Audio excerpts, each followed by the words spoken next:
ನೋಡಿ ನಾನು ಓದ್ತೀನಿ.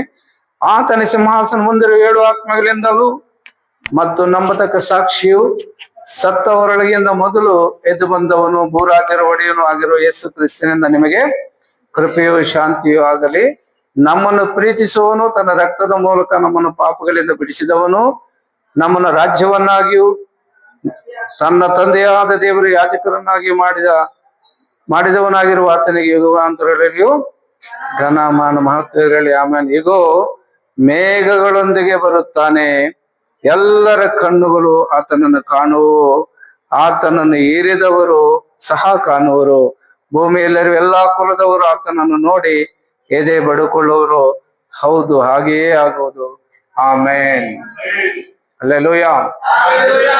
ಪ್ರಿಯರಾದ ದೇವರ ಮಕ್ಕಳೇ, ನಾವು ನೋಡ್ತಾ ಇದೀವಿ ಪ್ರಕಟಣೆ ಗ್ರಂಥ ಮುಖ್ಯವಾಗಿ ನಮಗೆ ಇದು ಭೂತ ಭವಿಷ್ಯತ್ ಕಾಲಗಳನ್ನು ಆಳುವಾತನು, ಸದಾಕಾಲ ಇರುವಾತನು, ಸರ್ವಾಧಿಕಾರಿ ಸರ್ವಶಕ್ತನು ಆಗಿರುವಂತ ಯೇಸು ಕ್ರಿಸ್ತನ ಮೂಲಕ 7 ಸಭೆಗಳಿಗೆ ಪತ್ರಗಳಲ್ಲಿ ಬರೀತಾ ಇರತಕ್ಕಂತ ವಿಚಾರ.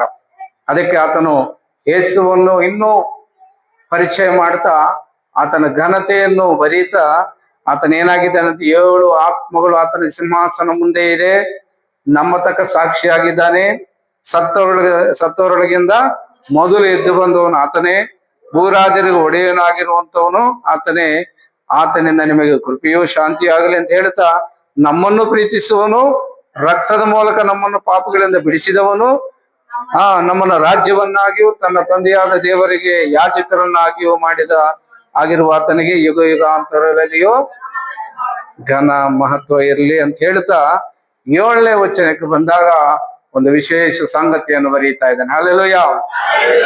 ಇಗೋ ಮೇಘಗಳೊಂದಿಗೆ ಬರುತ್ತಾನೆ. ಆಮೆನ್. ಇವತ್ತು ನಮ್ಮ ಪಾಠ ಮೇಘಗಳೊಂದಿಗೆ ಬರುವಂತದಂದ್ರೆ ಏನು? ಹಲ್ಲೆಲೂಯಾ. ಈ ಒಂದು ಪತ್ರಗಳನ್ನು ಯಾವ ಸಭೆಗೆ ಬರೀತಾ ಇದ್ದಾನೆ? 7 ಸಭೆಗಳಿಗೆ ಬರೀತಾ ಇದ್ದಾನೆ. ಯಾವ್ದಾವ್ದಂತ ಗೊತ್ತಿದೆಯಲ್ಲ ನಮಗೆ? 1ನೇ ಸಭೆ ಯಾವುದು? ಎಫೆಸದವರಿಗೆ, ಸ್ಮುರ್ನಾದವರಿಗೆ, ಪೆರ್ಗಮ ಸಭೆಗೆ, ಥುವತೈರ ಸಭೆಗೆ, ಸಾರ್ದಿಸ್, ಫಿಲದೆಲ್ಫಿಯ, ಲವೋದಿಕೀಯ ಅನ್ನೋ 7 ಸಭೆಗಳಿಗೆ ಈ ಮಾತುಗಳನ್ನು ಬರೀತಾ ಇದ್ದಾನೆ ಅಪೊಸ್ತಲನಾದ ಯೋಹಾನನು. ಆಮೆನ್. ಯಾರ ಅಪ್ಪನೆಯಿಂದ ಬರೀತಾ ಇದ್ದಾನೆ? ಯೇಸು ಕ್ರಿಸ್ತನ ಅಪ್ಪನೆಯ ಮೇರೆಗೆ ಬರೀತಾ ಇದ್ದಾನೆ. ಈಗ 7ನೇ ವಚನಕ್ಕೆ ಬಂದಾಗ ಕರ್ತನ ವಿವರಣೆಯನ್ನು, ಆತನ ಸರ್ವ ಸಂಪೂರ್ಣವಾದ ಶ್ರೇಷ್ಠತೆಯನ್ನು ಹೇಳುತ್ತಾ ಹೊಗಳುತ್ತಾ 7ನೇ ಮಾತಿಗೆ ಬಂದಾಗ ಇಗೋ ಮೇಘಗಳೊಂದಿಗೆ ಆತನ ತಿರುಗಿ ಬರುತ್ತಾನೆ.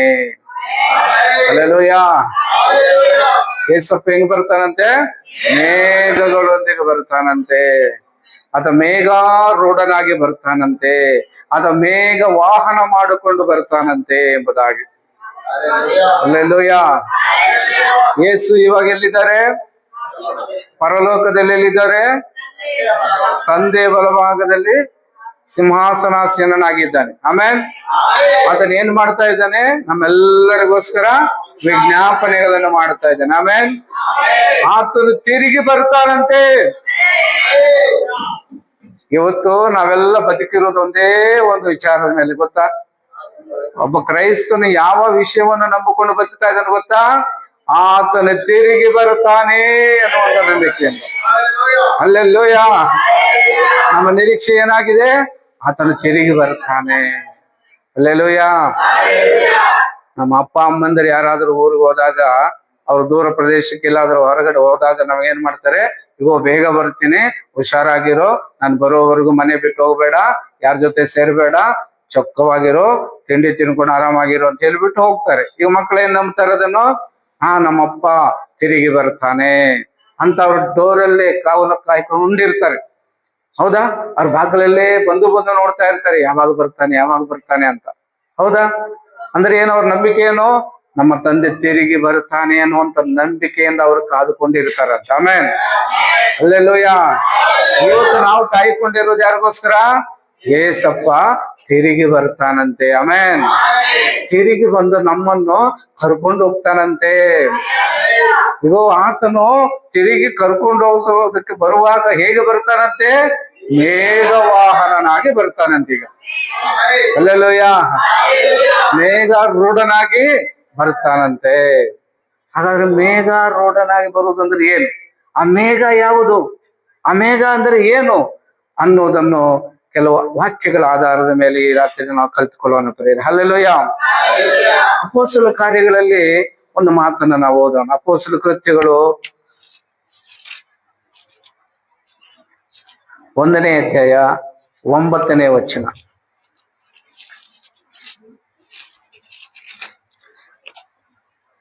ಈ ಮಾತುಗಳನ್ನು ಹೇಳಿದ ಬಳಿಕ ಅವರು ನೋಡುತ್ತಾ ಇದ್ದ ಹಾಗೆ, ಅವರು ನೋಡುತ್ತಾ ಇರುವಾಗ ಆತನು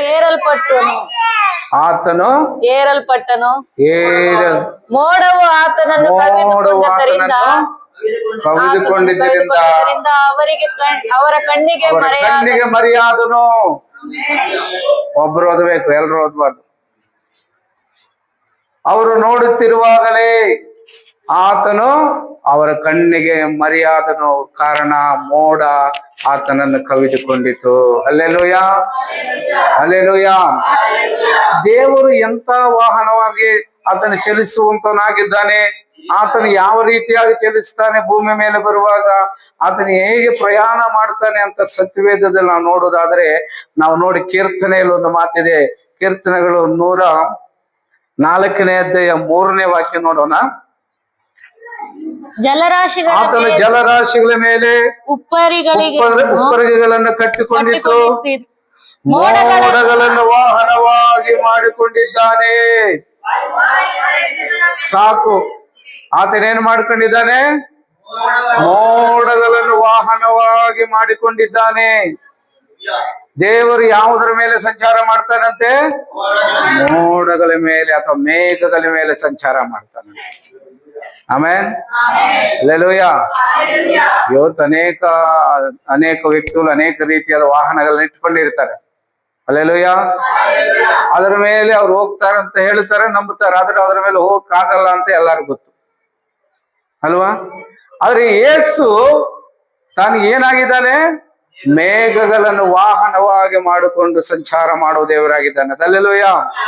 ಅಂದ್ರೆ ನಿನ್ನನ್ನು ಕರೆದೊಯ್ಯಲಿಕ್ಕಾಗಿ ಬರುವಾಗ ದೇವರು ಮೇಘರೂಢನಾಗಿ ಬರ್ತಾನಂತೆ. ಯಾಕಂದ್ರೆ ಆತನು ಮೇಘಗಳೊಂದಿಗೆ ಸಂಚಾರ ಮಾಡ್ತಾನೆ. ಮೇಘಗಳ ಮೇಲೆ ಆತನು ಸಂಚರಿಸುವಂತ ದೇವರಾಗಿದ್ದಾನಂತೆ. Hallelujah, hallelujah.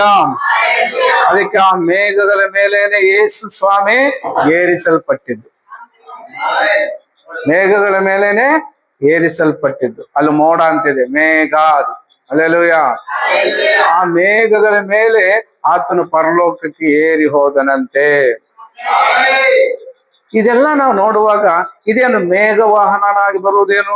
ಮೇಘಗಳ ಮೇಲೆ ಸಂಚಾರ ಮಾಡುವುದೇನು? ಮೇಘಗಳ ಮೇಲೆ ಮೇಲಕ್ಕೆ ಏರಿ ಹೋಗುವುದೇನು ಅಂತ ನೋಡುವಾಗ ಏನು ದೇವರು ಹಾಗೆ ಹೋಗಕ್ಕಾಗಲ್ವಾ? ಏನು ಮೇಘದ ಮೇಲೆ ಹತ್ತಿ ಹೋಗ್ಬೇಕಾ? ಮೇಘಗಳ ಮೇಲೇನೆ ಸಂಚಾರ ಮಾಡಬೇಕಾ? ಏನು ಈ ಮೇಘ? ಹಲ್ಲೆಲೂಯ. ಅನುಮಾನ ಬರಲ್ವಾ ನಮ್ಗೆ? ಏನಾದರೂ ಸಂದೇಹ ಬರ್ತಾ ಇದೆಯಾ? ಹಲ್ಲೆಲೂಯ. ಆತನಿಗೆ ವಾಹನವಾಗಿ ಮೇಘ ಮಾಡ್ಕೊಂಡಿದ್ದಾನಂತಲ್ಲ, ಹೇಗೆ? ಆಮೇನ್. ನೋಡೋಣ ಏನು ಮೇಘ ಅದು. ಒಂದ್ಸಾರಿ ಮತ್ತೇನು ಬರೋ ಸುವಾರ್ತೆಯಲ್ಲಿ ನೋಡೋಣ. ಮೇಘ 17ನೇ ಅಧ್ಯಾಯ 5ನೇ ವಚನ. 17:5ನೇ ವಚನ. ಹೀಗೆ ಮಾತಾಡುತ್ತಿರುವಾಗಲೇ ಕಾಂತಿಯುಳ್ಳ ಮೋಡವು ಅವರ ಮೇಲೆ ಕವಿಯಿತು. ಇದಲ್ಲದೆ ಆ ಮೋಡಗಳೊಳಗಿಂದ ಈತನು ಪ್ರಿಯನಾಗಿರುವ ನನ್ನ ಮಗನು, ಈತನನ್ನು ನಾನು ಮೆಚ್ಚಿದ್ದೇನೆ, ಈತನ ಮಾತುಗಳನ್ನು ಕೇಳಿರಿ ಎಂಬ ಆಕಾಶವಾಣಿ ಆಯಿತು. ಇಲ್ಲೊಂದು ಮೇಘ ಕಾಣಿಸ್ತಾ ಇದೆ ನೋಡಿ. ರೂಪಾಂತರ ಬೆಟ್ಟದ ಮೇಲೆ ಹೋದಾಗ ಅಲ್ಲಿ ಕಾಂತಿಯುಳ್ಳ ಮೋಡ ಒಂದು ಏನಾಯ್ತಂತೆ? ಕವಿದುಕೊಂಡಿತು.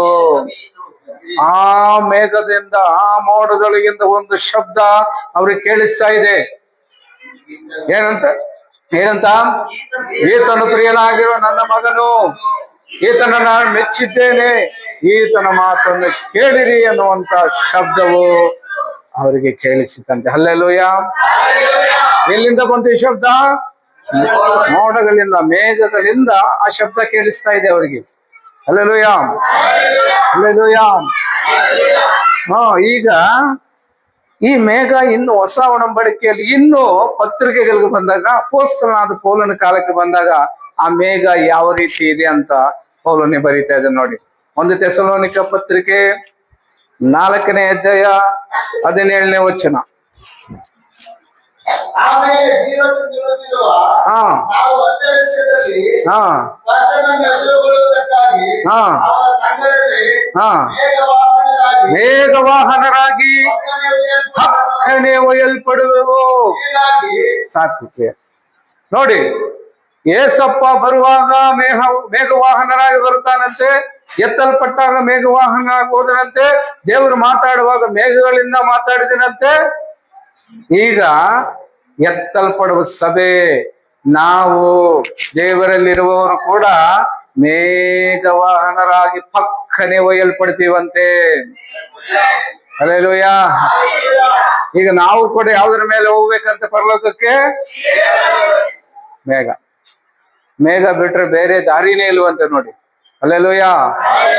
ಆತನ ಸಂಚಾರ ಮಾಡುವುದೇ ಮೇಘದ ಮೇಲೆ, ಮಾತನಾಡುವುದು ಮೇಘದೊಳಗಿಂದ, ಮತ್ತು ಸಭೆ ಎತ್ತಲ್ಪಡುವಾಗ ಕೂಡ ಮೇಘವಾಹನರಾಗಿ ಎತ್ತಲ್ಪಡ್ತೀವಂತೆ.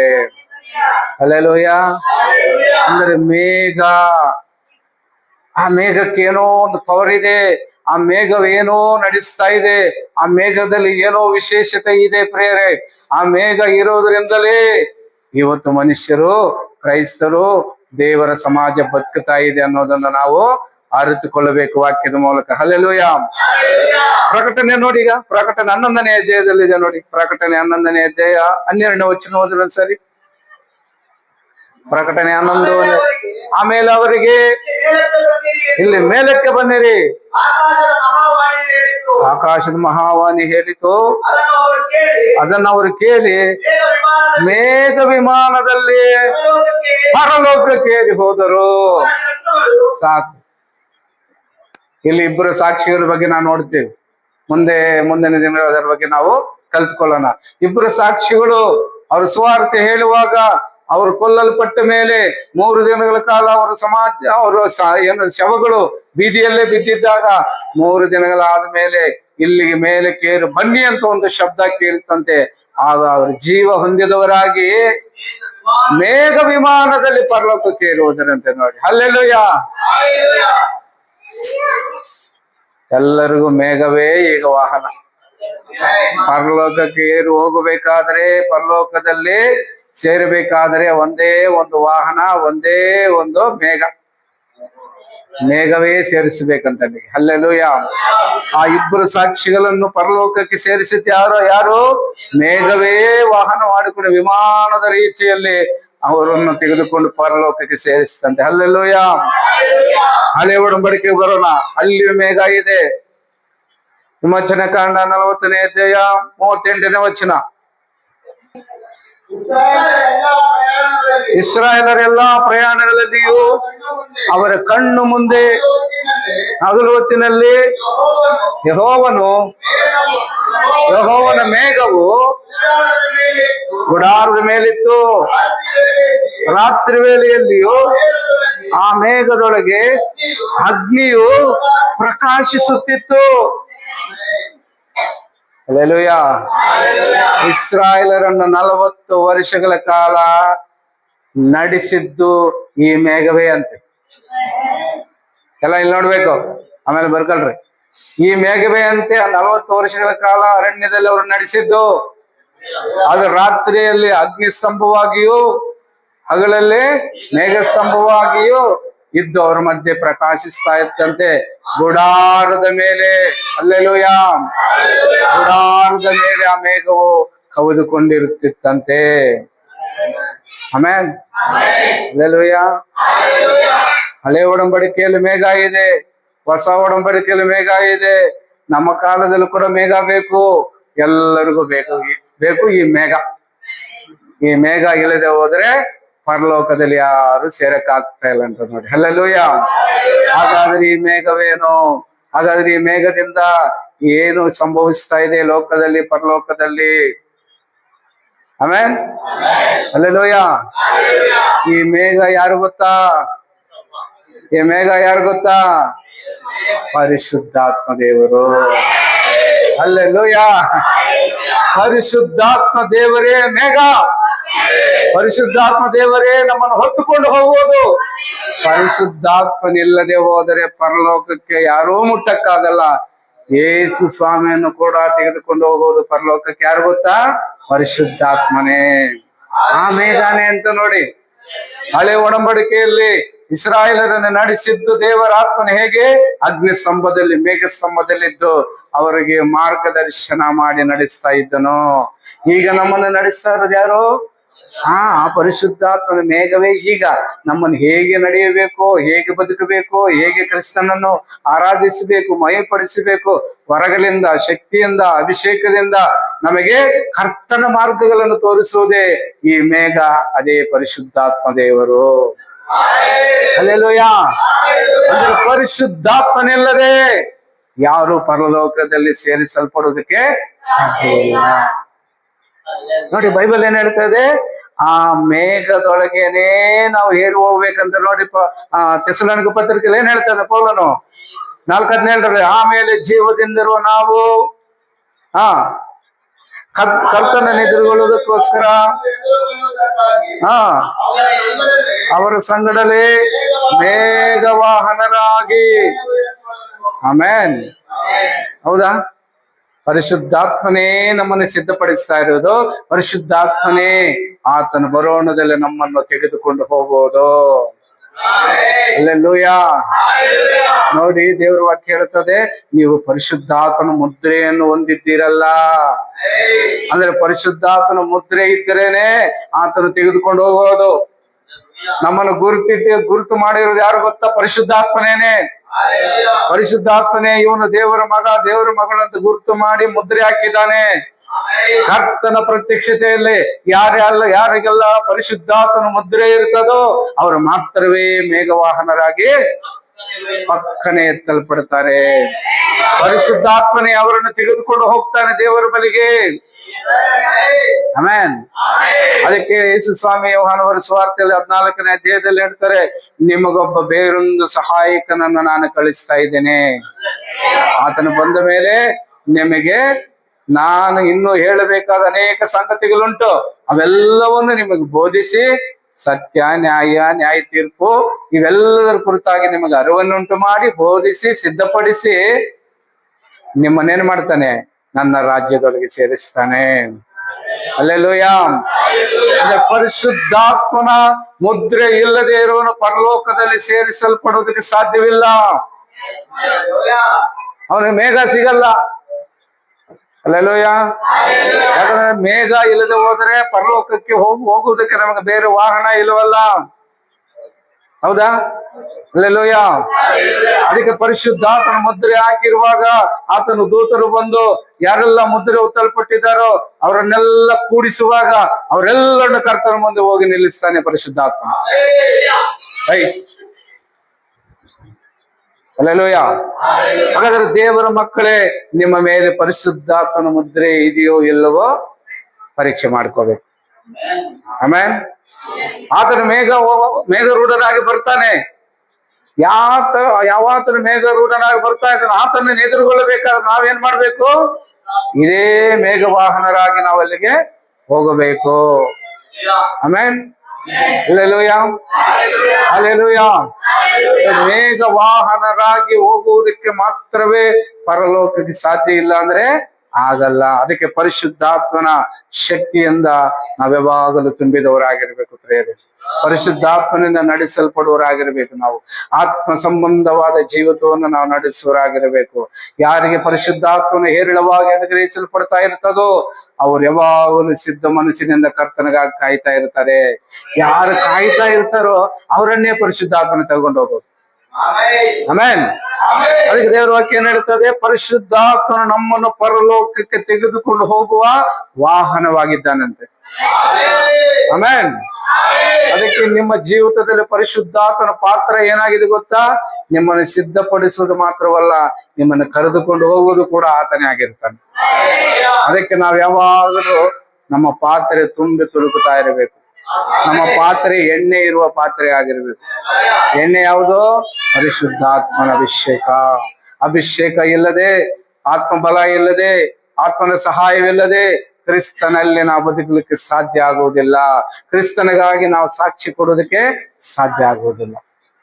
ನಾವು ಒಣ ಹೆಮ್ಮೆಯೇನೋ, ಲೌಕಿಕವಾದ ಜ್ಞಾನನೋ, ಇತರೆ ನಾವು ಕಲಿತಂತ ಪುಸ್ತಕಗಳಿಂದ ಕಲಿತಂತ ಜ್ಞಾನವೋ ಬೋಧನೆ ಮಾಡಬಹುದು.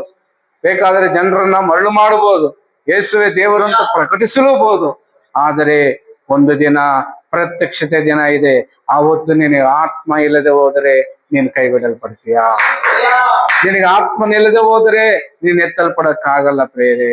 ಅದಕ್ಕೆ ಪರಿಶುದ್ಧಾತ್ಮನು ನಮಗೆ ಎಷ್ಟು ಮುಖ್ಯ ಅನ್ನೋದನ್ನು ಕರ್ತನ ವಾಕ್ಯ ನಮಗೆ ಈ ರಾತ್ರಿ ಎಚ್ಚರಿಸ್ತಾ ಇದೆ. ಅದಕ್ಕೆ ಯೇಸು ಸ್ವಾಮಿ ತನ್ನ ವಾಹನವಾಗಿ ಪವಿತ್ರಾತ್ಮನನ್ನೇ ಮಾಡಿಕೊಂಡಿದ್ದಾನಂದ್ರೆ ಪರಿಶುದ್ಧಾತ್ಮನಿಗೆ ಎಷ್ಟು ಅಧಿಕಾರ ಇದೆ ನೋಡಿ. ಹಲ್ಲೆಲೂಯಾ. ಯೇಸು ತಾನು ಸೇವೆಗೆ ಹೊರಟು ಹೋಗುವಾಗ ಪವಿತ್ರಾತ್ಮ ಶಕ್ತಿಯಿಂದ ಕೂಡಿದವನಾಗಿ ಸೇವೆಗೆ ಹೊರಟನು. ಪವಿತ್ರಾತ್ಮನ ಬಲದಿಂದಲೇ ದೆವ್ವಗಳನ್ನು ಬಿಡಿಸಿದನು. ಪರಿಶುದ್ಧಾತ್ಮನ ಬಲದಿಂದಲೇ ಅದ್ಭುತಗಳನ್ನು ಮಾಡಿದನು. ಆತನ ಸೇವೆ ಪರಿಶುದ್ಧಾತ್ಮನ ಬಲದಿಂದಲೇ ಇತ್ತು. ನಾವು ಕೂಡ ಆ ಪರಿಶುದ್ಧಾತ್ಮನ ಬಲದಿಂದಲೇ ಲೋಕದಲ್ಲಿ ಸಾಕ್ಷಿಯಾಗಿರ್ಬೇಕು. ಆ ಪರಿಶುದ್ಧಾತ್ಮ ಬಲದಿಂದಲೇ ಕರ್ತನಿಗಾಗಿ ಬದುಕಬೇಕು. ಇಲ್ಲ ಅಂದ್ರೆ ಆಗಲ್ಲ. ನಮ್ಮ ಬಾಯಿ ಮಾತು, ನಮ್ಮ ಸ್ವರ, ನಮ್ಮ ಹಾಡು, ನಾವು ಕಲಿತಂತ ವಿದ್ಯೆಯಿಂದ ಬಂದಂತ ಯಾವುದೋ ಒಂದು ಈ ಲೌಕಿಕವಾದ ಜ್ಞಾನ ಇದ್ಯಾವುದು ಕೂಡ ಕರ್ತನ ಮುಂದೆ ನಿಲ್ಲಲ್ಲ, ಕರ್ತನ ಬಳಿಗೆ ಸೇರಿಸಲ್ಲ ಕೂಡ. ಹಲ್ಲೆಲೂಯ. ಇವತ್ತು ಅನೇಕ ಸಭೆಗಳು ಪರಿಶುದ್ಧಾತ್ಮನನ್ನು ತಿರಸ್ಕಾರ ಮಾಡಿಬಿಟ್ಟಿದೆ. ಅನೇಕರು ಪವಿತ್ರಾತ್ಮನನ್ನು ನಂದಿಸಿ ಬಿಟ್ಟಿದ್ದೀರಾ. ಅನೇಕರು ಪರಿಶುದ್ಧಾತ್ಮನನ್ನು ಉಪಯೋಗದ ಬಾರದಂತ ವಸ್ತುವಾಗಿ ದೂರ ಇಟ್ಬಿಟ್ಟಿದ್ದಾರೆ. ಆದರೆ ದೇವರ ಮಕ್ಕಳೇ, ಕ್ರೈಸ್ತತ್ವ ನಿಂತಿರುವುದೇ ಪರಿಶುದ್ಧಾತ್ಮನ ಮೇಲೆ. ಕ್ರಿಸ್ತನ ಮಕ್ಕಳು ಸೇರಿಸಲ್ಪಡುವುದು ಪರಿಶುದ್ಧಾತ್ಮನ ಮೂಲಕವಾಗಿಯೇ. ಅದಕ್ಕಾಗಿ ದೇವರ ಮಕ್ಕಳೇ, ಆತ್ಮನನ್ನು ನೀವು ದುಃಖ ಪಡಿಸಬೇಡಿ. ಪರಿಶುದ್ಧಾತ್ಮನಲ್ಲಿ ನೀವು ವಿಮೋಚನೆ ಹೊಂದುವರಾಗಿದ್ದೀರಾ.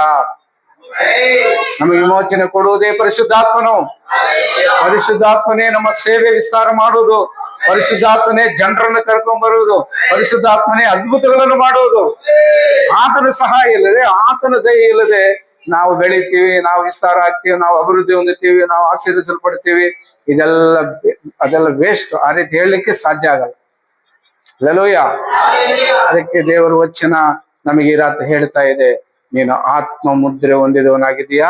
ಹಾಗಾದ್ರೆ ಆತ್ಮನಿಂದ ದಿನ ದಿನ ತುಂಬುತ್ತಾ ಇರಬೇಕು. ನೀನು ಪ್ರತಿ ಕ್ಷಣ ಆತ್ಮನಿಂದ ನೀನು ತುಂಬಿ ಕರ್ತನನ್ನು ಆರಾಧಿಸುವುದಕ್ಕೂ ಪ್ರಾರ್ಥಿಸುವುದಕ್ಕೂ ನೀನು ಸಿದ್ಧವಾಗ್ತಾ ಇರಬೇಕು ಪ್ರಿಯರೇ. ಯಾಕಂದ್ರೆ ನಮ್ಮ ವಿಮೋಚನೆ ದಿನ ಹತ್ತಿರವಾಗಿ ಬಿಟ್ಟಿದೆ.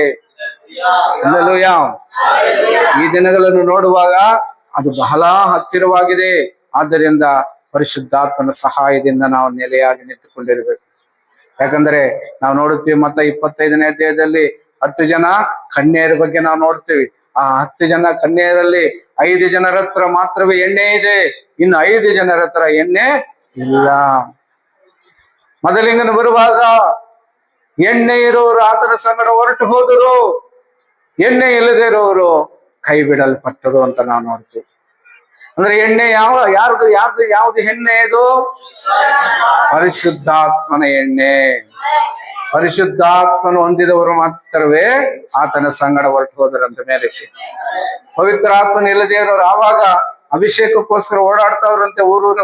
ಊರಲ್ಲಿ ಎಲ್ಲಾ ಕಡೆ ಯಾರಾದ್ರೂ ಸಿಗ್ತಾರೋ ನಮಗೆ ಅಭಿಷೇಕ ಮಾಡೋರು, ಯಾರಾದ್ರೂ ಸಿಗ್ತಾರೋ ನಮಗೆ ಅಭಿಷೇಕ ಕೊಡೋರು ಅಂತ ಅವರು ತಮ್ಮ ಪಾತ್ರೆಗಳು ಹಿಡ್ಕೊಂಡು ಬೀದಿ ಬೀದಿ ಅಲಗದಂತೆ ಎಲ್ಲೂ ಅವರಿಗೆ ಪರಿಶುದ್ಧಾತ್ಮ ಬಲ, ಆ ಎಣ್ಣೆ ಸಿಗಲಿಲ್ಲ ಅಂತ ನೋಡಿ. ಅಲ್ಲೆಲ್ಲೂಯ.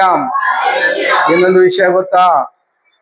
ಸಭೆ ಎತ್ತಲ್ಪಟ್ಟ ಮೇಲೆ ಪರಿಶುದ್ಧಾತ್ಮನ ಭೂಮಿ ಮೇಲೆ ಇರುವುದಿಲ್ಲ. ಅಲ್ಲೆಲ್ಲೂಯ. ಸಭೆ ಎತ್ತಲ್ಪಟ್ಟ ಮೇಲೆ ಪರಿಶುದ್ಧಾತ್ಮನ ಭೂಮಿ ಮೇಲೆ ಇರುವುದಿಲ್ಲ.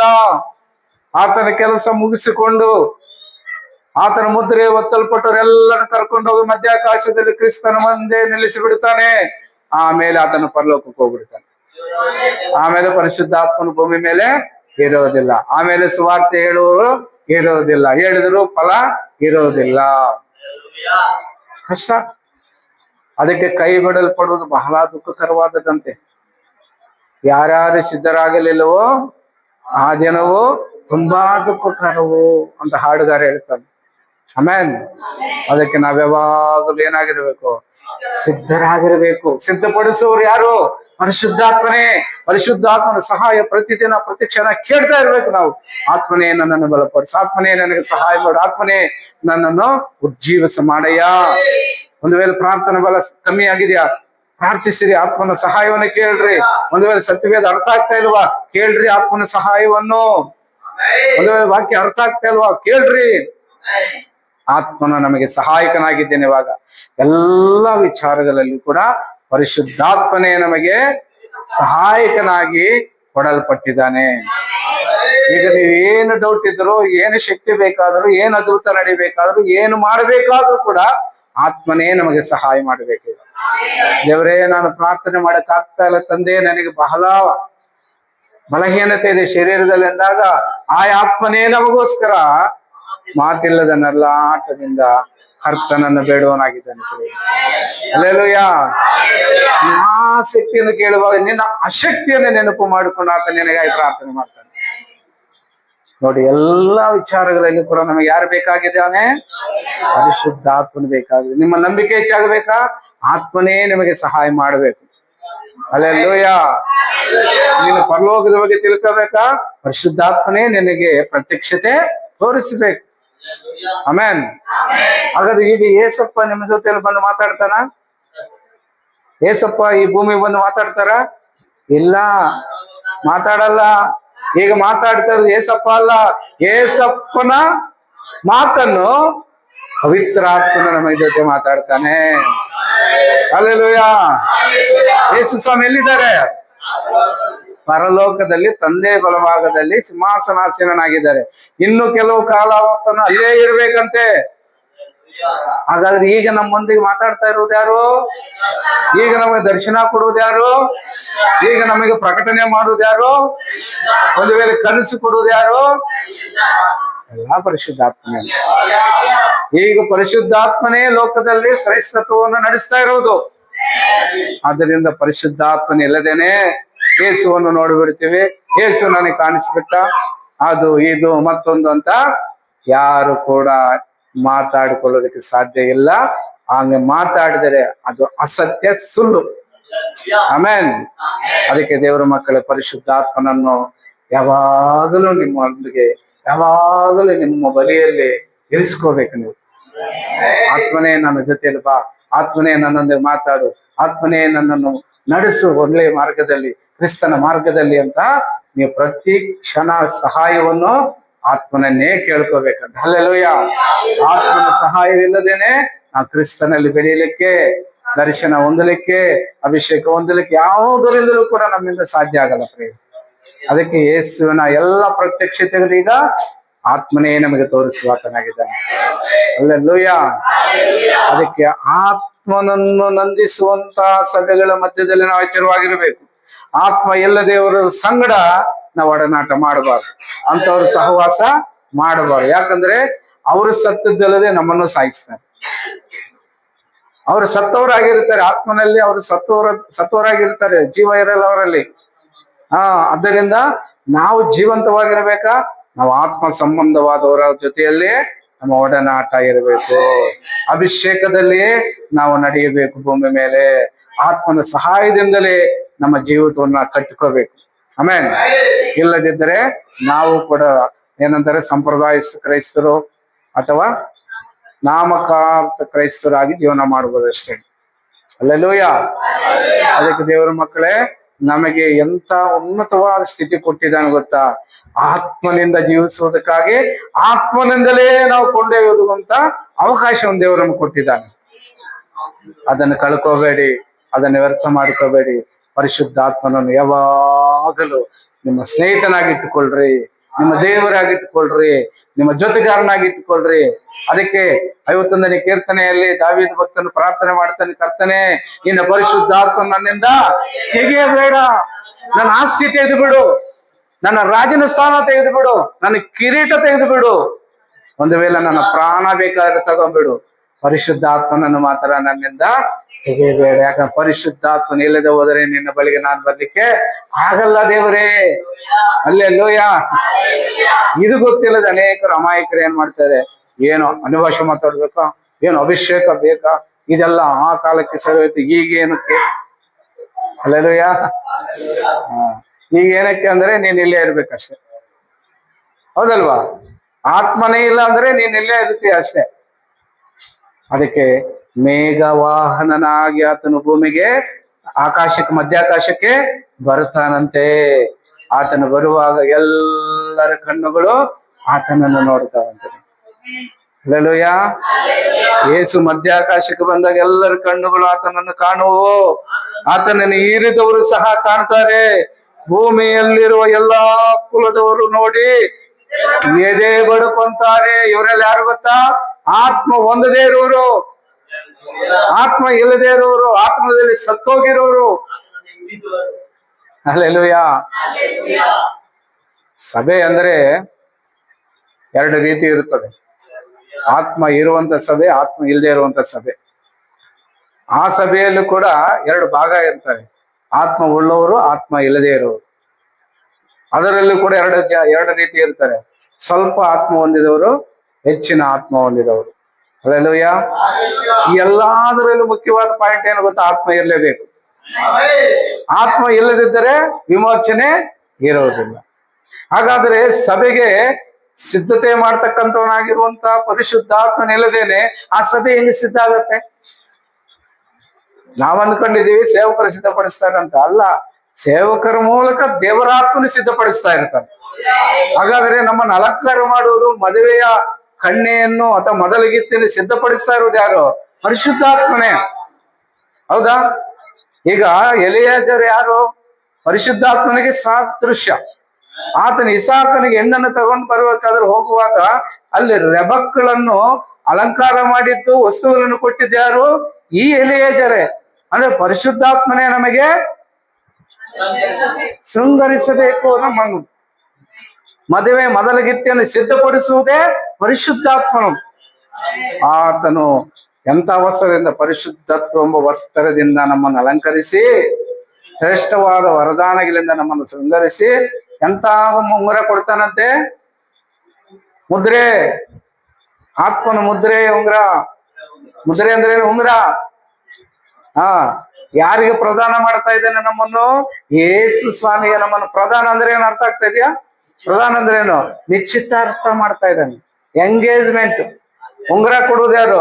ಪರಿಶುದ್ಧಾತ್ಮನ ಕೊಡ್ಬೇಕು ಉಂಗುರ. ಏಸಪ್ಪ ಜೊತೆಗೆ ಮದುವೆ ಆಗ್ಬೇಕಾದ್ರೆ ನೀನು ಹೋಗಿ ಮಾರವಾಡಿ ಅಂಗಡಿ ಎಲ್ಲೋ, ಶೇರ್ಟ್ ಅಂಗಡಿ ಎಲ್ಲೋ, ಗಣೇಶ್ ಜ್ಯುವೆಲರ್ಸ್ ಎಲ್ಲ ತಗೊಂಡ್ಬರೋ ಉಂಗುರ ನಡೆಯಲ್ಲ. ಇಲ್ಲಿ ಪರಿಶುದ್ಧಾತ್ಮನ ನಮಗೆ ಮುದ್ರೆ ಕೊಡಬೇಕು.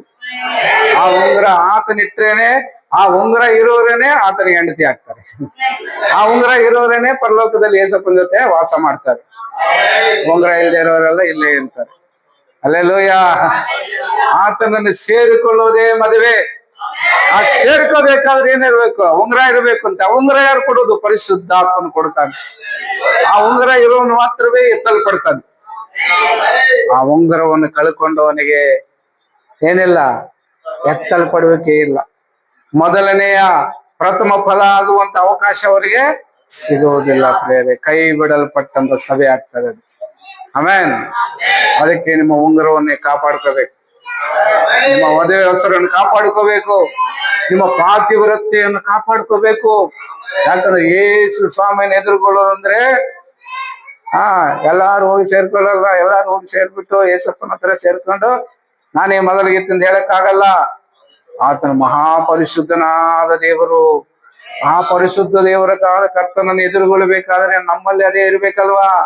ಆ ಪರಿಶುದ್ಧತೆ ಇಲ್ಲದೆ, ಆ ಸಿದ್ಧಪಾಠ ಇಲ್ಲದೆ, ಆ ಉಂಗುರ ಇಲ್ಲದೇನೆ ಆತನೊಂದಿಗೆ ಸೇರ್ಕೊಳಕ್ಕಾಗಲ್ಲ. ಅದಕ್ಕೆ ಅಪೊಸ್ತಲನಾದ ಯೋಹಾನನು ಬರೀತಾ ಆತನ ಮೇಘ ವಾಹನನಾಗಿ ಬರ್ಲಿಕ್ಕಿದ್ದಾನೆ. ಎಲ್ಲರೂ ನೋಡ್ತಾರೆ. ಅವತ್ತು ಎಲ್ಲರೂ ನೋಡಿ ಭೂಮಿ ಮೇಲೆ ಇರೋರೆಲ್ಲ ಎದೆ ಬಡ್ಕೊಂತಾರೆ. ಆದ್ರೆ ಮೇಘದಲ್ಲಿ ಹೋಗಿರೋ ನಾವೆಲ್ಲ ಅಲ್ಲಿಂದ ನೋಡಿ ಕರ್ತನೊಂದಿಗೆ ಸಂತೋಷ ಪಡ್ತಾ ಇರ್ತೀವಿ. ಇದೆಯಾ ನಿಮಗೆ ನಂಬಿಕೆ? ಇದೆಯಾ ನಂಬಿಕೆ? ನೀನು ನಾನು ಇಲ್ಲಿಂದ ಎತ್ತಲ್ಪಟ್ಟ ಮೇಲೆ ಯೇಸು ನಮ್ಮ ಸಂಗಡ ಮಧ್ಯಾಕಾಶಕ್ಕೆ ಬಂದು ಪ್ರತ್ಯಕ್ಷನಾಗ್ತಾನೆ. ಆಗ ಭೂಮಿ ಮೇಲಿರೋ ಸಕಲ ಕುಲಭಾಷೆಗಳು ಅವರೆಲ್ಲರೂ ಕೈ ಬಿಡಲ್ಪಟ್ಟವರೆಲ್ಲ ಏನ್ ಮಾಡ್ತಾರಂತೆ? ಎದೆ ಬಡ್ಕೊಂತಾರೆ. ಯಾಕೆ? ಅಯ್ಯೋ ನಾವು ನಂಬಲಿಲ್ವಲ್ಲ ಸುವಾರ್ತೆ, ಅಯ್ಯೋ ಯೇಸು ದೇವರು ಅಂತ ಹೇಳಿದಾಗ ನಾವು ನಂಬಲಿಲ್ವಲ್ಲ, ಅಯ್ಯೋ ನಾವು ಮಾಡಿಕೊಂಡಿರುವುದೇ ನಿಜ ಅಂತ ನಾವು ಊಹೆ ಮಾಡಿಕೊಂಡು ಬದುಕಿದವಲ್ಲ, ನಮ್ಮ ಗತಿ ಇನ್ನೇನಾಗ್ತದೆ ಅಂತ ಅವರು ಊಹೆ ಮಾಡಿಕೊಂಡು ಅವರೆಲ್ಲ ಗೋಲಾಡಿ ಹತ್ತು ಎದೆ ಬಡ್ಕೊಂತಾರಂತೆ ಅವತ್ತು. ಅಲ್ಲೆಲ್ಲೂಯ. ಎದೆ ಬಡ್ಕೊಳ್ಳುವ ಗುಂಪಲ್ಲಿರ್ಬೇಕಾ, ಸಂತೋಷ ಪಡುವಂತ ಗುಂಪಲ್ಲಿರ್ಬೇಕಾ ನಾವು? ಆಮೇನ್. ಅದಕ್ಕಾಗಿ ಯೇಸು ಮೇಘ ವಾಹನನಾಗಿ ಬರ್ತಾನೆ, ನಮ್ಮನ್ನು ಕೂಡ ಮೇಘಗಳ ಮೇಲೇನೆ ಕರ್ಕೊಂಡ್ ಬರ್ತಾನೆ. ಅಲ್ಲೆಲ್ಲೂಯ. ಅಂತ ಶ್ರೇಷ್ಠ ಪದವಿಗೆ ಕರೆಯಲ್ಪಟ್ಟವರಪ್ಪ ನಾವು. ಆ ಪದವಿಯನ್ನು ನಾವು ಅಸಡ್ಡೆ ಅಲಕ್ಷ್ಯ ಮಾಡಬಾರದು. ಕರ್ತನೊಂದಿಗೆ ಸೇರಿಕೋಬೇಕನ್ನುವಂತ ತಾಪತ್ರ್ಯ ಪ್ರತಿದಿನ ನಮ್ಮಲ್ಲಿ ಹೆಚ್ಚಾಗ್ತಾ ಇರ್ಬೇಕು. ಆಮೇನ್. ನಮ್ಮ ದಿನಗಳು ಕೊಂಚವಾಗಿದೆಯಲ್ಲ, ಈಗ ನಾವೆಲ್ಲ ಏನಕ್ಕಾಗಿ ಆತರ ಪಡ್ಬೇಕು ಗೊತ್ತಾ? ಏಸಪ್ಪನೊಂದಿಗೆ ಸೇರ್ಕೊಬಿಡ್ಬೇಕು. ಆತ್ಮನೇ ನಮ್ಮನ್ನು ಸಿದ್ಧಪಡಿಸಪ್ಪ, ನಾವು ಹೋಗ್ಬಿಡ್ಬೇಕು, ನಾವು ಸೇರ್ಬಿಡ್ಬೇಕು, ನಾವು ಅಲ್ಲಿ ಹೋಗ್ಬಿಟ್ಟು ಆತನೊಂದಿಗೆ ನಿತ್ಯ ಸಂತೋಷ ಅನುಭವಿಸ್ಬೇಕಂತ. ಅಲ್ಲೆಲ್ಲೂಯ. ಅದಕ್ಕೆ ಪಾಸ್ಟರ್ ಅವಾಗ ಹೇಳ್ತಾ ಇರ್ತೀನಿ, ನಾನು ಹೋಗ್ಬಿಡ್ತೀನಿ ಅಂದ್ರೆ ಅವ್ರು ಕೋಪ ಮಾಡ್ಕೊಂಡು ಜಾಲಕ್ಕೆ ಬರ್ತಾರೆ. ಅದೇನದ ಹಂಗೆ ಯಾವಾಗ ನಂಗೆ ಯಾಕೆ ಹಂಗೆ ಹೇಳೋದು ಗೊತ್ತಾ? ನಮ್ಮ ವಿಮೋಚನೆ ಬಹಳ ಸಮೀಪವಾಗಿದೆ. ನಾವ್ ಇಲ್ಲಿರೋದೆಲ್ಲ ಸಂತೋಷ, ಇಲ್ಲಿ ಚೆನ್ನಾಗಿರೋದೆಲ್ಲ ಸಂತೋಷ, ಅಲ್ಲಿರ್ತೀವಲ್ಲ ಅದು ಸಂತೋಷ. ಅಲ್ಲಿ ಕಣ್ಣೀರಿಲ್ಲ, ಅಲ್ಲಿ ದುಃಖ ಇಲ್ಲ, ಅಲ್ಲಿ ಹಸಿವಿಲ್ಲ, ಏನೂ ಇಲ್ಲ, ಅಲ್ಲಿ ಬರೀ ಸಂತೋಷ. ಆಮೇನ್. ಯಾರಾದ್ರೂ ಸ್ವಂತ ಮನೆಗೆ ಹೋದಾಗ ಸಂತೋಷ ಇರ್ತದಲ್ವಾ? ಹಾಗಾದ್ರೆ ಸ್ವಂತ ಮನೆ ನಮ್ದು ಎಲ್ಲಿರೋದು? ಅಲ್ಲಿ ನಮಗೊಂದು ಬಿಡಾರ ಕಟ್ಟಿದ್ದಾರೆ ದೇವರು, ಅಲ್ಲಿ ಒಂದು ಮನೆ ಕಟ್ಟಿದ್ದಾರೆ ದೇವರು. ಆ ಮನೆಯಲ್ಲಿ ನಮ್ಮನ್ನಿಟ್ಟು ಕರ್ತನೇ ನಮ್ಮನ್ನು ಆಳ್ವಿಕೆ ಮಾಡ್ತಾನೆ. ಅಲ್ಲೆಲ್ಲೂಯ. ಇವತ್ತು ನಾವಿರೋದು ವ್ಯರ್ಥವಾದ ಲೋಕದಲ್ಲಿ. ಕ್ಷಣ ಮಾತ್ರ ಸಂತೋಷ ಇರ್ತದೆ. ಈಗ ಸ್ವಲ್ಪ ಸಂತೋಷ ಪಟ್ಟು ಮಾನ್ಯ ನಿಮಿಷಕ್ಕೆ ಏನಾದ್ರು ದುಃಖದ ನ್ಯೂಸ್ ಬಂದ್ಬಿಡ್ತದೆ ಕಿವಿಗೆ, ಅಲ್ವಾ? ಅಲ್ಲೆಲ್ಲೂಯ. ನನ್ನ ಮಗ ಅವಾಗ ಫೋನ್ ಮಾಡ್ತಾ ಇದ್ದ, ಅಪ್ಪ ಹಂದಿಗಳು ಬಂದ್ಬಿಟ್ಟು ಎಲ್ಲ ಈ ಮುಸ್ಕುಂದೆಲ್ಲ ತಿಂದ್ಬಿಟ್ಟೈತೆ ಅಂತ. ಅವಾಗ ಏನೋ ಖುಷಿಯಾಗಿ ಮಾತಾಡ್ತಾ ಇದ್ದೆ. ಅವಾಗ ಫೋನ್ ಮಾಡ್ತಾನೆ, ಈಗೆಲ್ಲ ಹೊಲ ಎಲ್ಲ ತುಳಿದಾಕ್ಬಿಟ್ಟಿದೆ ಅಂದಾಗ ಹೆಂಗಿರ್ತದೆ ನಮಗೆ? ಅಯ್ಯೋ ಒಂದ್ ಆಯ್ತಾನೆ. ಅಲ್ಲೆಲ್ಲೂಯ. ಅದಕ್ಕೆ ನಾನು ಹೇಳಿದೆ, ಸಂತೋಷ ಪಡು. ಅಲ್ಲೆಲ್ಲೂಯ. ಖುಷಿ ಪಡು, ದೇವ್ರು ಕೊಟ್ಟಿದ್ದೆ ಸಾಕು. ನಾವೇನು ಹೊತ್ಕೊಂಡು ಹೋಗ್ತೀವಿ ಅದನ್ನ. ಅಲ್ಲೆಲ್ಲೂಯ. ದೇವರು ನಮಗೆ ಮೇಲಾದ ಆಹಾರ ಅಲ್ಲಿಟ್ಟಿದ್ದಾನೆ. ಅಲ್ಲಿ ಸೇರ್ಕೋಬೇಕಾದ್ರೆ ಇಲ್ಲಿ ಆತ್ಮನನ್ನು ವಾಹನವಾಗಿ ಮಾಡ್ಕೋಬೇಕು ನಾವು. ಆತ್ಮದಲ್ಲಿ ಫಿಲಿಪ್ ನೋಡಿ 8ನೇ ಅಧ್ಯಾಯ ಅಪೊಸ್ತಲರ ಕೃತ್ಯಗಳು ನೋಡ್ತೀವಿ. ಆತನು ಅಜ್ಯೋತಿಯಲ್ಲಿ ಕಾಣಿಸಿಕೊಂಡಂತೆ. ಆಮೇಲೆ ಯಾರ ಆ ಕಂಚುಕು ಜೊತೆ ಮಾತಾಡ್ಬಿಟ್ಟು ದೀಕ್ಷಾ ಸ್ನಾನ ಮಾಡಿದ ಮೇಲೆ ಆತನ ಅಜ್ಯೋತಿಯಲ್ಲಿ ಮರಿ ಆಗ್ಬಿಟ್ನಂತೆ. ಯಾರು ಆತನ ತಗೊಂಡೋಗಿದ್ದು? ಅಲ್ಲೆಲ್ಲೂಯ. ಆದಿ ಶತಮಾನದ ಸೇವೆ ಹೆಂಗಿತ್ತಂದ್ರೆ, ಆ ಸೇವೆ ಆತ್ಮನಿಂದ ನಡೆದ ಸೇವೆ. ಇವತ್ತು ಆತ್ಮ ಇಲ್ಲ, ಅದಕ್ಕೆ ಸೇವೆ ಆ ರೀತಿ ಇಲ್ಲ ನಮ್ದು. ಹೌದಾ? ಇವತ್ತು ಆತ್ಮನ ನಡೆಸುವಿಕೆ ಇಲ್ಲದೆ ನಮ್ಗೆ ಏನು ಗೊತ್ತಾಗ್ತಾ ಇಲ್ಲ. ಯಾರ ಮನಸ್ಸಲ್ಲಿ ಏನಿದೆ ಗೊತ್ತಿಲ್ಲ, ನಾವ್ ಎಲ್ಲಿಗೆ ಹೋಗ್ಬೇಕು ಗೊತ್ತಿಲ್ಲ, ಏನ್ ಹೇಳ್ಬೇಕು ಗೊತ್ತಿಲ್ಲ. ನಮಗ ಮನಸ್ಸು ಬಂದಿದ್ದೆಲ್ಲ ಮಾತಾಡ್ಕೊಂಡು ಹೋಗ್ತಾ ಇದ್ವಿ. ಅದೆಲ್ಲ ನಮ್ಮ ಆತ್ಮ ಇದ್ದಿದ್ರೆ, ಆಗಿನ ಆದಿ ಸಭೆಯಲ್ಲಿ ಇದ್ದಂತೆ ಆತ್ಮ ಇದ್ದಿದ್ರೆ ಇವತ್ತು ಏನ್ ಮಾಡ್ತಾ ಇದ್ರಿ? ಪ್ರವಾದಿಸ್ತಾ ಇದ್ದೀರಿ, ಆತ್ಮನ ನುಡಿಗಳನ್ನು ಮಾತನಾಡ್ತಾ ಇದ್ದೀರಿ, ನೀವು ಅತ್ಯಧಿಕವಾದ ಪ್ರಾರ್ಥನೆ ಮಾಡ್ತಾ ಇದ್ದೀರಿ. ನೀವು ಪ್ರಾರ್ಥನೆ ಮಾಡ್ಬೇಕಾದ್ರೆ ಅಲ್ಲಿರುವ ಜಾಗ ಭೂಮಿ ಘಟ ಘಟ ಘಟ ಅಂತ ನಡುಗ್ತಾ ಇತ್ತು. ಆಗ ಪರಿಶುದ್ಧಾತ್ಮನೇ ಜನರನ್ನು ಅವರ ಸಂಗಡ ದಿನಾಲು ಸೇರಿಸ್ತಾ ಇದ್ದೀರಂತೆ. ಹಂಗೆ ಸಭೆ ಕಟ್ಟಲ್ಪಟ್ಟಿದ್ದ ಅವಾಗ. ಇವಾಗ ಬನ್ನಿ ನಮ್ಮ ಸಭೆಗೆ ನಿಮ್ಗೆ ಒಳ್ಳೇದಾಗುತ್ತೆ, ಬನ್ನಿ ನಮ್ಮ ದೇವ್ರು ನಂಬ್ಕೊಂಡ್ರೆ ನಮಗೆ ವಾಸಿ ಮಾಡ್ತಾನೆ, ಅದು ಮಾಡ್ತಾನೆ, ಇದು ಮಾಡ್ತಾನೆ, ಆಸೆ ಹುಟ್ಟಿಸ್ಬೇಕೀಗ. ಇಂಥದ್ದಾಗ್ಬಿಟ್ಟಿದೆ ನಮ್ಮ ಸೇವೆ ಈಗ. ಹೌದಲ್ವಾ? ನಮ್ಮ ಜೀವಿತ ಅಲ್ಲ ಈಗ ಸ್ವಾರ್ಥ. ನಾವು ಕೊಡೋದೇ ಸ್ವಾರ್ಥ. ಏನಾದ್ರು ಕೊಟ್ಟು ಸಹಾಯ ಮಾಡಿ ದೇವ್ರು ನಿಮ್ಗೆ ಒಳ್ಳೇದು ಮಾಡ್ತಾರೆ ಅಂತ ಹೇಳ್ಬೇಕಾದ ಪರಿಸ್ಥಿತಿ ಇವತ್ತಿನ ಸೇವೆಗೆ ಬಂದ್ಬಿಟ್ಟಿದೆ. ದೇವರ ಮಕ್ಕಳ ಆತ್ಮ ಇದ್ದರೆ, ಪರಿಶುದ್ಧಾತ್ಮ ನಿನ್ನಲ್ಲಿದ್ದರೆ ನಿನ್ನ ಸಂಗಡ ಇರೋನಿಗೆ ಶಾಪ್ ಹೊಡಿತೀಯನೆ. ನಿನ್ನ ಸಂಗಡ ಇರೋನಿಗೆ ಬೆಳಕಾಗಿ ನೀನು ಕಾಣಿಸ್ತೀಯ. ಆಗ ನಿನ್ನಲ್ಲಿರೋ ದೇವರನ್ನು ಜನ ಗುರುತಿಸ್ತಾರೆ. ಅವರು ಕೂಡ ನಿನ್ನ ದೇವರನ್ನ ಆರಾಧಿಸಲಿಕ್ಕೆ ನಿನ್ನ ಸಂಗಡ ಆತ್ಮನೇ ಕರ್ಕೊಂಡ್ ಬರ್ತಾನೆ. ಹಲ್ಲೆಲೂಯಾ. ಅದಕ್ಕೆ ಪರಿಶುದ್ಧಾತ್ಮನೇ ಆ ಮೇಘವಾಗಿದ್ದಾನೆ ಪ್ರಿಯರೇ. ಆ ಮೇಘದಿಂದ ನಾವು ಒಂದು ದಿನ ಈ ಲೋಕದಿಂದ ಆ ಲೋಕಕ್ಕೆ ಪ್ರಯಾಣ ಮಾಡುವವರಾಗಿದ್ದೇವೆ. ಆ ಪ್ರಯಾಣ ಮಾಡೋದಕ್ಕೆಲ್ಲ ಸಿದ್ಧವಾಗಿರಿ ನೀವೆಲ್ಲ. ಬ್ಯಾಗ್ ರೆಡಿ ಮಾಡಕ್ಕೆ ಇಟ್ಕೊಂಡಿರ್ಬೇಕು, ಕಿಟ್ ಬ್ಯಾಗ್. ಹಲ್ಲೆಲೂಯಾ. ಅದು ಸೇವಕರು ಹೇಳ್ತಾ ಇದ್ರು, ಇದು ಬೇಗನೆ ಎಲ್ಲ ಸಂಭವಿಸಿ ಬಿಡ್ತದೆ, ಮೂರನೇ ಪ್ರಪಂಚ ಬಂದ್ಬಿಡ್ತದೆ, ಯುದ್ಧ ಬಂದ್ಬಿಡ್ತದೆ. ಅದು ಪ್ರಪಂಚ ಯುದ್ಧ ಪ್ರಾರಂಭವಾದಾಗ ನೀವೆಲ್ಲ ಬ್ಯಾಗ್ ರೆಡಿ ಮಾಡ್ಕೊಂಡು ಮನೆ ಮೇಲೆ ಕೂತ್ಕೋಬೇಕು ಅಂತ ಹೇಳ್ತಾರೆ. ಬ್ಯಾಗ್ ಅಂದ್ರೆ ಬಟ್ಟೆ ಬ್ಯಾಗ್ ಅಲ್ಲ, ಸಿದ್ಧಪಾಠ ಮಾಡಿಕೊಂಡು ನೀವು ಮನೆ ಮೇಲೆ ಕೂತ್ಕೊಳ್ಳಿ. ಹಲ್ಲೆಲೂಯಾ. ಅಲ್ಲಿಗೆ ಹೋದ ಮೇಲೆ ಆ ನಿಜವಾದ ಸಂತೋಷವನ್ನು ನಾವು ಅನುಭವಿಸ್ತೀವಿ ನೋಡಿ. ಅದು ನೋಡ್ರಿ, ಅದು ನಿಜವಾದ ಸಂತೋಷ. ಆ ಖುಷಿ ಪಡ್ಬೇಕಂತ ಈಗ ನಾವು ಸಿದ್ಧವಾಗಬೇಕು. ಅದರಿಂದ ಈಗಿನ ಕಷ್ಟಗಳು ಅಲ್ಪವೆಂದೆನಿಸಿ ಆ ಮಹಾಪದವಿಗೋಸ್ಕರ ನಾವೇನು ಎದುರು ನೋಡೋರಾಗಬೇಕಂತ. ಆಮೇನ್. ಇಲ್ಲಿರುವಂತ ನಮ್ಮ ಮಕ್ಕಳು, ನಮ್ಮ ತಂದೆ ತಾಯಿಗಳು, ನಮ್ಮ ಆಸ್ತಿ ಪಾಸ್ತಿಗಳು, ಉದ್ಯೋಗನೋ ವ್ಯಾಪಾರನೋ ಇದ್ಯಾವುದೂ ನಮ್ಮನ್ನು ಕರ್ತನ ಹತ್ರ ಸೇರಿಸಲ್ಲ. ಇದು ಕೇವಲ ಜೀವನೋಪಾಯ, ಜೋಲಿಗೆ ಅದು ಜೀವನೋಪಾಯ ಅಷ್ಟೇ. ಇದೆಲ್ಲವನ್ನು ಒಂದು ಜನ ಬಿಟ್ಟು ಹೋಗ್ಬೇಕಾಗ್ತದೆ. ಅಲ್ಲೆಲ್ಲೂಯಾ. ಪಾಸ್ಟ್ ಹೇಳ್ತಾ ಇದ್ರು, ನನಗಂತೂ ಆ ಮಾತು ಕೇಳಿದಾಗ ಶಾಕ್ ಆಯ್ತು. ಅವರು ತೀರು ಹೋಗುವ ಸಮಯದಲ್ಲಿ, ವಯಸ್ಸಾದ ಕಾಲದಲ್ಲಿ ಅವ್ರಿಗೆ ಎದೆ ನೋವು ಬಂತಂತೆ. ಆ ಪಾಸ್ಟ್ಗೆ ಆವಾಗ ಅವ್ರ ಮಕ್ಕಳೆಲ್ಲ ನೋಡಿ ಅವ್ರನ್ನ ಆಸ್ಪತ್ರೆ ಕರ್ಕೊಂಡು ಹೋಗೋಣ ಅಂತ ಹೇಳ್ತಾ ಇದ್ರೆ, ಅವ್ರು ಹೇಳ್ತಾ ಇದ್ರಂತೆ, ಇಲ್ಲ ನನ್ನನ್ನು ಆಸ್ಪತ್ರೆಗೆ ಸೇರಿಸಬೇಡಿ, ಕರ್ತ ನನ್ನನ್ನು ಕರೀತಾ ಇದ್ದಾರೆ, ನಾನು ಅಲ್ಲಿ ಹೋಗ್ಬಿಡ್ತೀನಿ, ನೀವ್ ಯಾಕೆ ಆಸ್ಪತ್ರೆಗೆ ಹೋಗ್ತೀರಾ? ಬೇಡ ಅಂದ್ರೆ ಇವರು ಮಕ್ಕಳು ಇರಲ್ವಲ್ಲ. ತಗೊಂಡು ಹೋಗ್ಬೇಕಾದ್ರೆ ಆಸ್ಪತ್ರೆಗೆ ಹೋಗಿ ಅಲ್ಲಿ ಒಂದು ICU ಇದರಲ್ಲಿ ಮಲಗಿಸಿದ್ರು ಕೂಡ ಅವ್ರು ಅನ್ಯ ಭಾಷೆಯಲ್ಲೇ ಪ್ರಾರ್ಥನೆ, ಅನ್ಯ ಭಾಷೆ, ಸ್ತೋತ್ರ ಸ್ತೋತ್ರ, ಅನ್ಯ ಭಾಷೆ ಮಾತಾಡ್ತಾ ಇದ್ದಾರೆ.